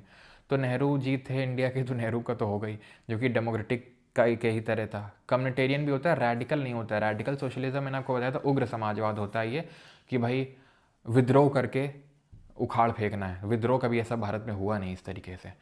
थ्रू दी चिड़िया आई है, देखो एक अंदर, सुनाई दे रही तुम लोग आवाज? थ्रू दी क्लास लेने आई है। Through the 42nd Amendment to the Constitution of India, which of the following was or were inserted into the preamble? तो 42nd अमेंडमेंट से किसको इंसर्ट किया गया था? Liberty of thought expression belief was substituted by liberty of thought expression belief faith and worship. The expression unity of the nation was substituted by the unity and integrity of the nation. So the पहला वाला statement is wrong because ये हमें ये बोलने की कोशिश कर रहा है कि पहले liberty of thought expression belief था, लेकिन बाद में thought expression belief faith and worship हो गया, यानी वर्शिप शब्द को जोड़ा गया, जबकि हमें पता है सिर्फ 3 शब्द जोड़े गए हैं और एक ही अमेंडमेंट हुआ है, सोशलिस्ट, सेकुलर और इंटेग्रिटी को, बस. The expression unity of the nation was substituted by the unity and integrity of the nation is correct because पहले यूनिटी था और इंटेग्रिटी को बाद में जोड़ा गया, तो यूनिटी एंड इंटेग्रिटी हो गया. तो ऑप्शन नंबर बी आंसर होगा, यानी कि राष्ट्र की एकता को राष्ट्र की एकता और अखंडता द्वारा प्रस्थापित किया गया, तो अखंडता शब्द को बाद में जोड़ा गया. Which of the following statements with regard to the preamble of the constitution of India is correct?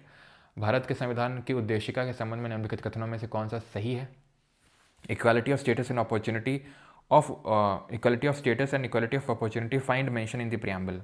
Yes, they do find the mention in the preamble because हमें पता है 2 तरह की इक्वालिटी है, स्टेटस और अपॉर्चुनिटी का. The expression unity and integrity of the nation was not there in the preamble since the beginning.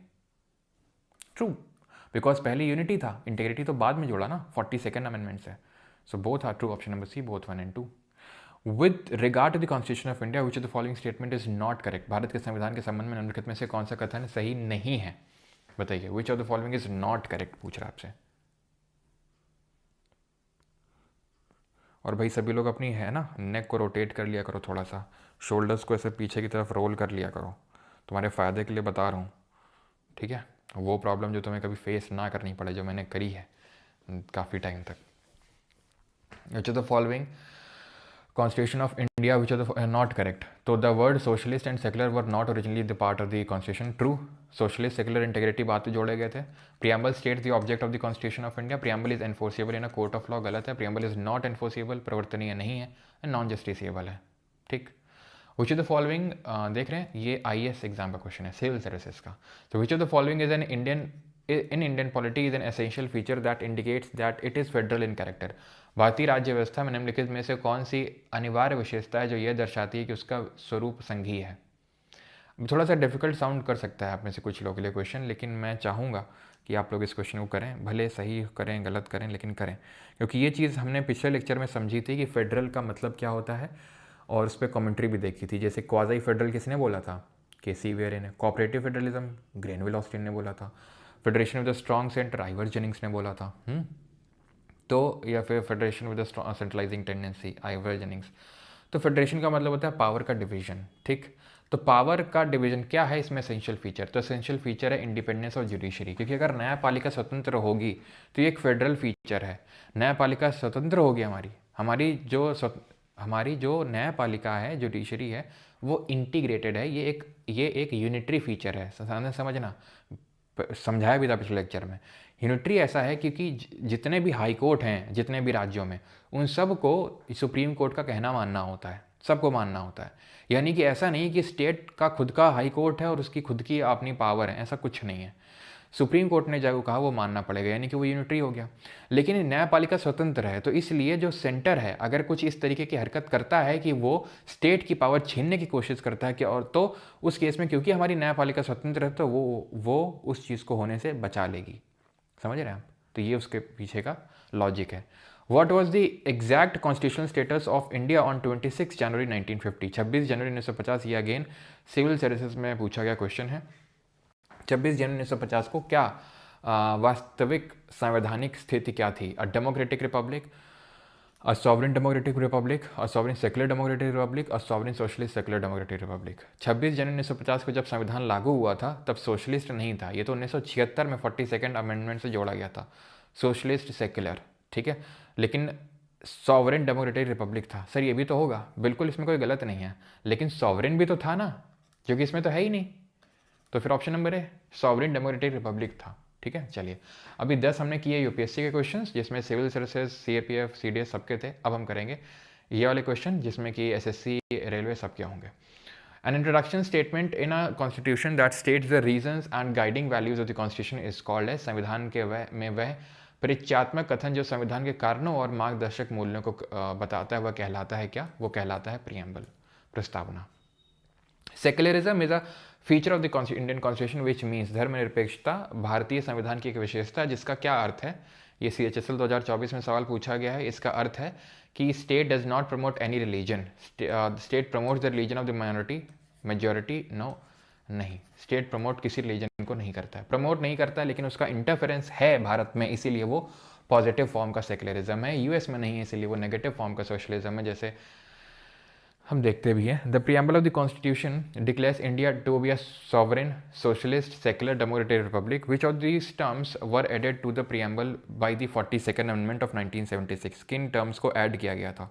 तो socialist, secular और इंटेग्रिटी को जोड़ा गया था, तो option number A would be the correct answer. 14th question ये रहा, which amendment is considered a near rewrite of the constitution and made changes to the preamble, schedule 7 and 53 articles? किस संविधान को संविधान का लगभग पुनर्लेखन माना जाता है और इसके द्वारा प्रस्तावना अनुसूची नंबर 7 और 53 अनुच्छेदों में परिवर्तन किए गए थे? अब याद हो अनुसूची यानी कि शेड्यूल नंबर 7 किसकी बात कर रहा था? Union state is concurrent list. और हमने देखा था 42nd कॉन्स्टिट्यूशनल अमेंडमेंट से 5 सब्जेक्ट्स को ट्रांसफर किया गया था from which list to which list? From state list to concurrent list. यही हमने देखा था, जिसमें कि कौन कौन से थे? जिसमें कि हमने ये देखा था कि एजुकेशन भी था, वेट्स एंड मेजर भी था, ठीक है, वेट्स एंड मेजर था, एडमिनिस्ट्रेशन ऑफ जस्टिस था, protection of wild animals and birds था, फॉरेस्ट था। तो ये 5 सब्जेक्ट्स को ट्रांसफर किया गया था 42nd अमेंडमेंट से। प्रियम्बल में हमने देखा है कि सिर्फ एक ही बार अमेंडमेंट हुआ है, वो भी 42nd अमेंडमेंट हुआ है, इसीलिए इसको हम मिनी कॉन्स्टिट्यूशन भी बोलते हैं, जो 1976 में हुआ था, 42nd amendment mini constitution. 15 the preamble of the constitution was amended in 1976 to include which of the following words? भारतीय संविधान की प्रस्तावना में 1976 में निम्नलिखित में से कौन सा शब्द शामिल करने के लिए संशोधन किया गया? बताइए। Preamble of Indian constitution was amended in 1976 to include which word? Federal and parliamentary, democratic and republic, unity and integrity of socialist and secular. हाँ जी, preamble of constitution amended in 1976 to include which of the following word? तो socialist और secular, इन दोनों को जोड़ा गया था। इंटेग्रिटी को भी जोड़ा गया था, लेकिन अब यूनिटी को तो नहीं जोड़ा गया था, इसलिए हमने उसको टिक नहीं किया। क्योंकि यूनिटी को नहीं जोड़ा गया था, इन दोनों को जोड़ा गया था, इसलिए मैंने ऑप्शन नंबर डी को सिलेक्ट किया। According to dash dash parliament amended the constitution, ठीक है, अभी नहीं करना है बिकॉज हमने पढ़ा नहीं है, लेकिन देख सकते हैं अभी। एक्चुअली ये अमेंडमेंट के आर्टिकल के बारे में पूछ रहा है, और अमेंडमेंट से जो आर्टिकल डील करता है वो 368 है, 368, जिसके बारे में हम डिटेल में पढ़ेंगे जब पार्लियामेंट चैप्टर पढ़ेंगे वहाँ पे, कि किस तरीके से अमेंडमेंट होता है, संशोधन होता है। The word secular was added to the preamble of the constitution in India by, अब वही है भाई, ठीक है, 42nd। चलो 20 तक क्वेश्चन करेंगे, उसके बाद आपको करने हैं क्वेश्चन। KBC 1973, अब इसको मैं KBC पढ़ा करूँगा आगे से, ठीक है, आगे मत बोलना सर ये कौन बनेगा करोड़पति है क्या, ठीक है, नहीं पूछना तो पड़ेगा जी, ठीक है, ये सब मत करना आगे। KBC बोलेंगे। KBC in 1973 stamped the question that the preamble can be amended. It is a part of constitution and hence it can be amended. Okay. In the preamble of the constitution, the term socialism derives its inspiration from which of the following? तो socialism, हमारा constitution socialism की inspiration कहाँ से लेता है? तो ये लेता है रशिया रेवोल्यूशन से।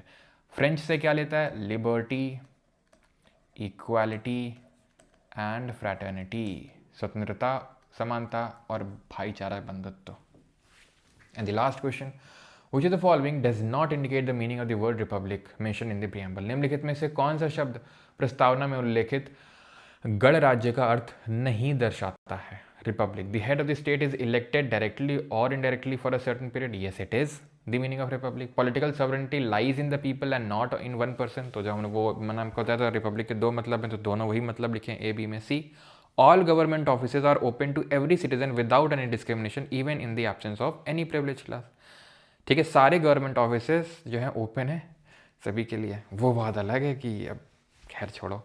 एट द हाईएस्ट पॉइंट, ठीक है, तो ये तीनों ही होंगे। At the highest post of the country where the head of the state is hereditary king. तो हेरिडिटरी किंग नहीं होता, वो यूके में होता है, यहाँ नहीं चलता है वो सब।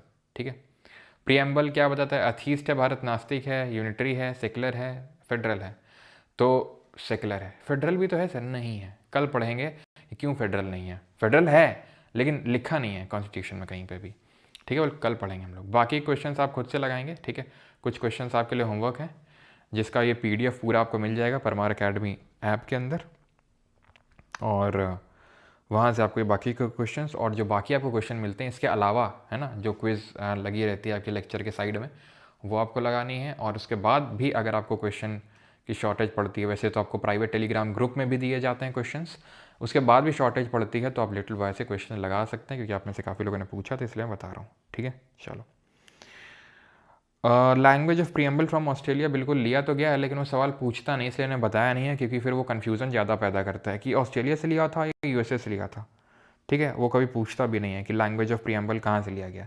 पूछ लेगा तो ऑस्ट्रेलिया है उत्तर, बिल्कुल ठीक है, लेकिन एक्चुअल में जो आइडिया है प्रियम्बल का, आइडिया वो हमने USA से लिया, ये चीज़ आप ध्यान में रखेंगे, ठीक है। यहाँ पे मैं लिख देता हूँ अगर आपको उससे वो है इशूज़ हैं, ठीक है। चलिए, तो बाकी तो बैच के बारे में मैंने आपको बता ही दिया है, परमार अकेडमी ऐप या वेबसाइट से ले सकते हैं।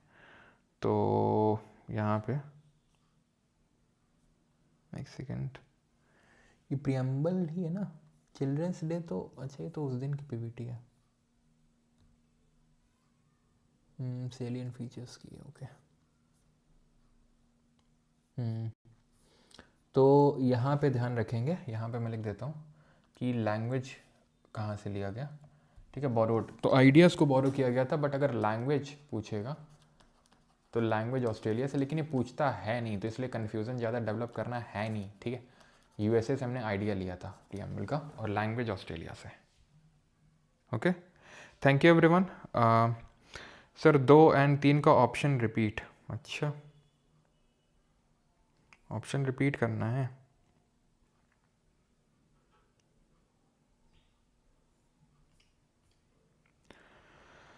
क्या है इसमें दिक्कत, क्या है, रिपीट क्या, लो देख लो दिक्कत क्या है। सर आप गंदे हो, अच्छा, आज इतनी जल्दी ख़त्म, अब क्या करें, टॉपिक छोटा था, पार्ट 1 2 पढ़ा देंगे आज ही, बता, दिक्कत हो तो पढ़ा दें पार्ट 1 और 2 आज ही। सर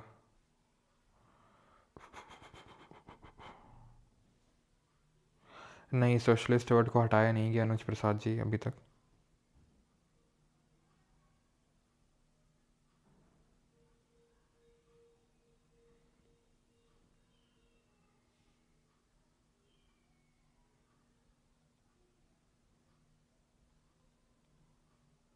क्या सर, स्टार्टिंग में कहाँ पे, अच्छा वो जो मैंने क्वेश्चन कराया था वहाँ पे, एक सेकंड देख लेता हूँ मैं, हो सकता है गलती से मैंने लिख दिया हो, एक सेकंड।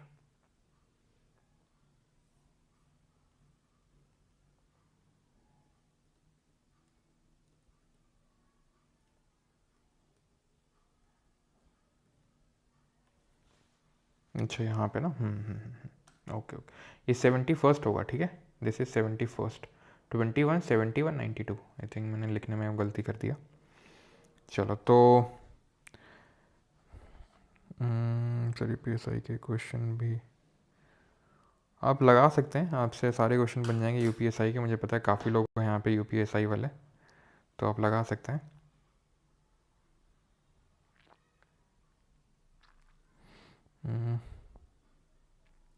बिल्कुल बदला जा सकता है प्रज्ञा राय जी, संविधान संशोधन के थ्रू क्या नहीं बदला जा सकता है।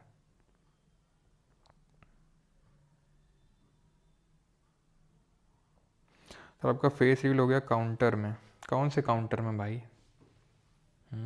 रोज़ होता है वो कोई नई बात नहीं है, रोज़ फेस रिवील होता है, कहीं काउंटर में होता है, कहीं कहीं होता है, प्रोटेस्ट में हो जाता है।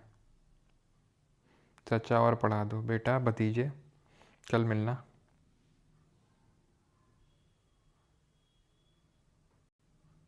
सर आप बहुत अच्छा पढ़ाते हैं, एकदम इजीली समझ, थैंक यू साक्षी। रिज्यूमे देख लो प्लीज़, रिज्यूमे कहाँ भेजा है आपने, भाई भेजना है तो आप मेल भेज दिया करो, बिकॉज व्हाट्सएप आजकल बिल्कुल काम कर नहीं रहा है, पता नहीं क्या ही दिक्कत हो गया उसमें, ठीक है। तो जो क्वेरी, आई थिंक यही वाला मेल है, query@gmail.com, QUERY क्वेरी, ठीक है, या यहाँ पे ask@ भी दिख रहा है, ये मेल लिखा हुआ है ask@ पर हमारे से सी, तो इस पर भी आप भेज सकते हैं। ओके, अगर ऐसा कुछ किसी ने अप्लाई कर रखा है वो करने के लिए, तो ये तो आस्क वाली मेल है, या क्वेरी पर हमारे से सी@gmail.com। ओके सर, आपके बाले काउंटर में कहाँ, बाले काउंटर में भाई, कहाँ देख लियो सर, बहुत अच्छा लेक्चर। अच्छा, justice was adopted from Russia, USSR जो पहले हुआ करता था, सोवियत संघ, अभी जो रशिया हो चुका है वो। चलिए, थैंक यू। वही तो दिक्कत है श्रवण, ज़्यादा पढ़ा तो दिक्कत, ना पढ़ाओ दिक्कत। तो ठीक है, आपको ये लेक्चर की रिकॉर्डिंग, पूरा नोट्स एंड एवरीथिंग मिल जाएगा यहाँ बैच में, तो अगर जिसको एनरोल करना है वो कर सकता है। बाकी मिलते हैं कल, पार्ट 1 और 2 ऑफ कॉन्स्टिट्यूशन देखेंगे हम लोग। ठीक है, टाइम पे आ जाना कल, थोड़ा टाइम पे स्टार्ट होगी कल क्लास। ठीक है, 9:30 पे शाम।